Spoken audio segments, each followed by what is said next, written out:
परवरदिगार के अर्श, आसमान और वो सारे खजाने के जो ज़ाहिरी तौर पर इंसान की दस्तरस से दूर हैं, उनकी कुंजियां, उनकी चाबियां परवरदिगार ने अपनी ही ज़ात के अस्मा में यानी नामों में रखी हैं।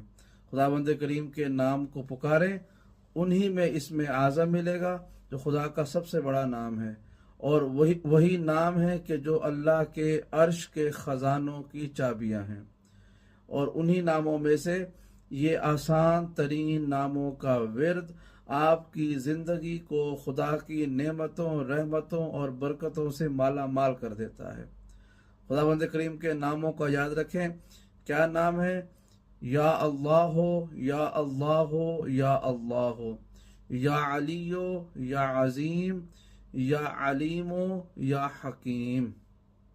ये नामों का विर्द, इसका अमल तरीका यह है कि किसी भी नमाज के बाद 2 रकत नमाज हाजत कुर्बत अल्लाह पढ़ें। उसके बाद तस्बीह फ़ातिमा सलामुल्लाह अलैहा यानी 34 मरतबा अल्लाह अकबर, 33 मरतबा सुबहान अल्लाह और 33 दफ़ा अल्हम्दुलिल्लाह ये पढ़ें। फिर अव्वल और आखिर 11 मरतबा दरूद पाक अल्लाहुम्मा सल्ली अला मुहम्मदिन व आले मुहम्मद पढ़ें, और एक तस्बीह इन नामों की पढ़ें जो मैंने आपके सामने